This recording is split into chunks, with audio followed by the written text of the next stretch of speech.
good, people? It's your boy Icarus Gray. And it's your homeboy Wordplay TJ. And this is the No Rhyme or Reason podcast, where we talk about everything. Everything for no reason at all.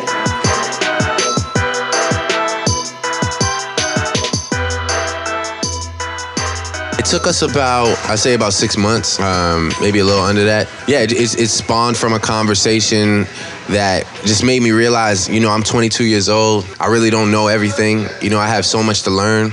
Really, I kind of learned what I was striving for in life, to find love and what all these interaction with women is about, and then to obtain the money to live comfortably and know how to deal with it, and for a 22-year-old kid, in high pressure situations all the time, it's kind of it can cause you to make a mixtape.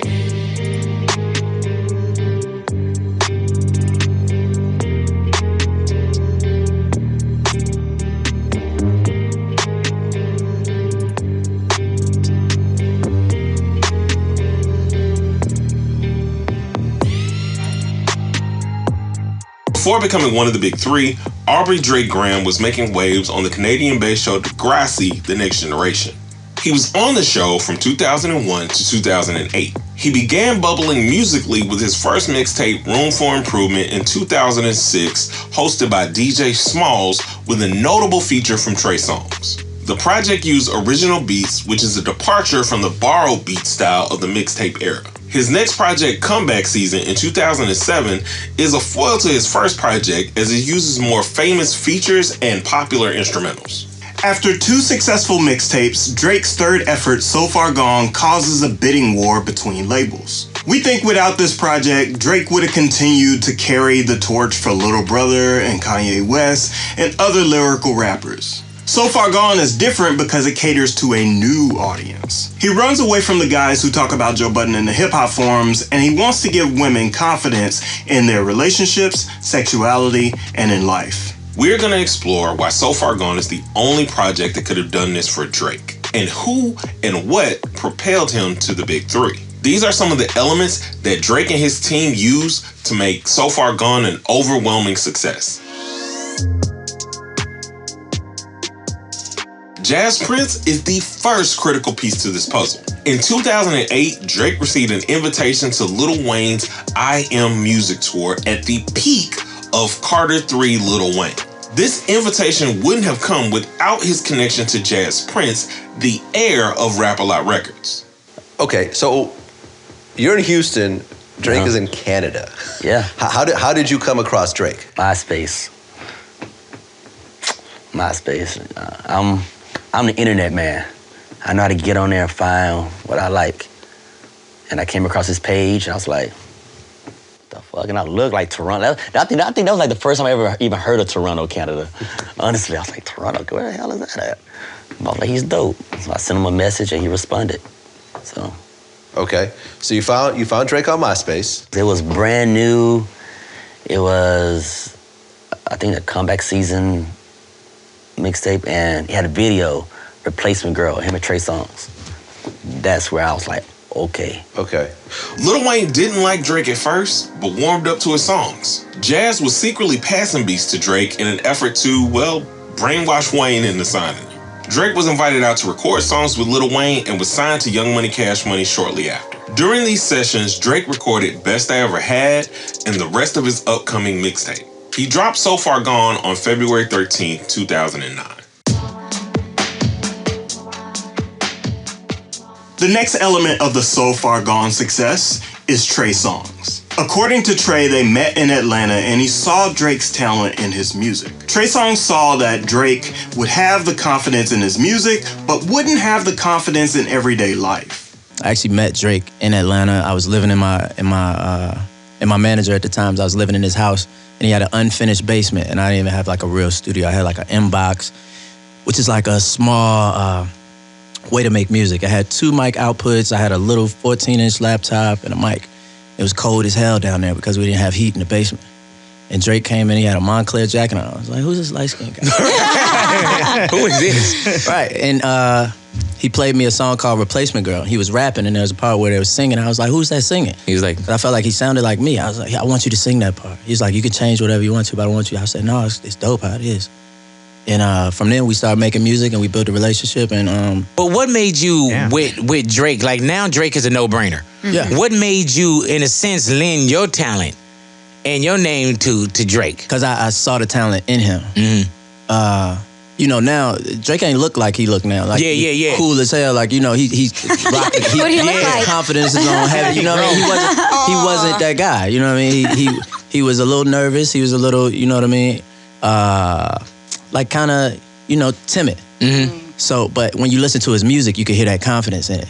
So the goal was to help Drake, and they did this by putting him with a bunch of celebrities that would build up his personal confidence, but also help that match what was in his music. Successful is the other Trey Songz collaboration that really set So Far Gone apart. After So Far Gone's release, Successful and Best I Ever Had were two songs that made people say, hey, this guy from Degrassi, he made a mixtape. Our last and most notable element was the influence of T-Pain. At the time, hip-hop had moved on from specifically catering to women and focused more on lyrical performances. Women were used to hearing from rappers like Ja Rule and Nelly to feel included in the culture. A gap began to form once they started focusing on making more lyric-driven hits. Someone who began to fill that void was T-Pain. Unknowingly, Drake's So Far Gone replicates T-Pain's music marketing strategy by using more melody, less soul sampling, and softer lyrics to entertain women. During this time, who else is in sessions with Lil Wayne? Who else is making songs that are topping the charts? Who else is talking to women in college? T-Pain. Drake's talent for mimicry picks up on the success of the times, and he takes T-Pain's melodic approach without using autotune. So Far Gone's success is due to Drake filling a gap that had only belonged to T-Pain and Lil Wayne. All of these ingredients make for the perfect recipe for Drake to become one of the biggest stars out. Without all of these elements, Drake would have just been another Kanye clone. He would have had to lean on lyrics about being the best, being the most flashy, and knowing a lot of stuff instead of being the one that croons to the women. Also, without a Lil Wayne cosign, he wouldn't be as cool as we see him today. But unlike T-Pain and Lil Wayne, he never abandoned the melodic side of his rapping. He kept the same energy from So Far Gone in his contributions to 808s and Heartbreak, his debut album Thank Me Later, and his follow-up album Take Care. He didn't stick his nose up to So Far Gone's success. He fell headfirst into it. Today, people model Drake for his success, and it has been difficult for lyricism to make a chart-topping comeback since his debut. The only people who can compete without copying are Kendrick Lamar and J. Cole. For artists today to use the strategy that Drake used back then, they would need the work ethic of Lil Wayne, the artistic versatility of Donald Glover, and the penmanship of Neo. Drake's So Far Gone is a pivotal moment in his career, and without it, we might not be celebrating Drake today. Be sure to like this video, be sure to subscribe to us, and we'll see you in the next piece. A 1 and a 2 and a peace.